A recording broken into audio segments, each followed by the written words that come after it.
So, over the last week I created a couple of different races for my pixel art project, so yeah, let's have a look.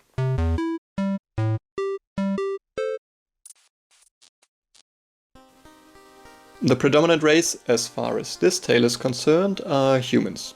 They populate a large portion of the northern continent and can be found practically everywhere. Humans have a troublesome nature, constantly squabbling amongst each other, but this lack of unity is compensated by a huge sense of local pride, which is evident in very distinct regional clothing and fashion.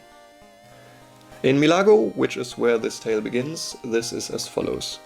Hair is cut short at the sides and worn thick on top. For special occasions, men wear a traditional Milagi frock, which is a kind of sleeveless blue tailcoat. They also use a greasy paste to slick back their otherwise wavy hair. Women usually dress in long white skirts, with a light blouse and blue bodice. Their hair is cut in a similar fashion as the men's, but traditionally with thick braids on top. The traditional blue dye, which can be found everywhere around Milago, from clothing to window shutters to any other decorations, comes from azurite, which is a byproduct of Milago's many copper mines, also giving the region its name, Blue Copper Mountains. Next, there's elves, who are not a very common sight on the northern continent. Elves in this world are heavily inspired by Arabian and northern African cultures. They have dark skin, pink or purple hair, and long eyebrows. They are a tall and slender people, with sharp features and piercing eyes. Men typically sport delicate beards, with either short hair or even a shaved head. Women, on the other hand, wear their hair long, either in intricate braids or simply flowing down their backs.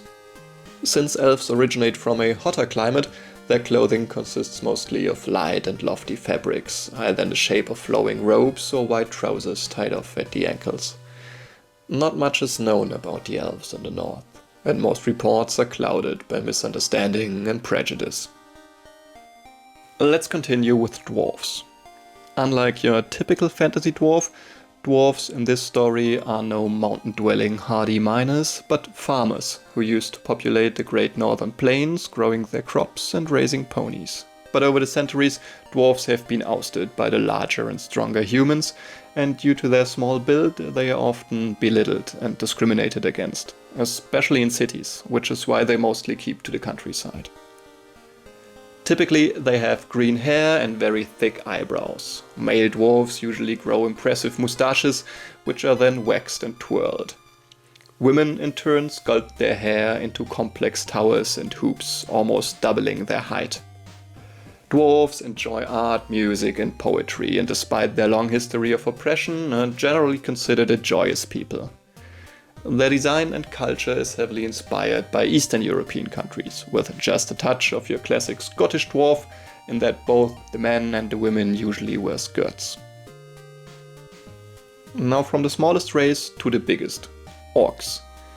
The Orcs of this world are a seafaring people organized into various independent tribes.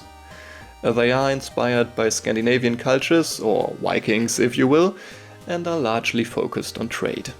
Their home is on the frozen islands of the icy Northern Ocean, which is why they usually dress in huge fur-trimmed coats.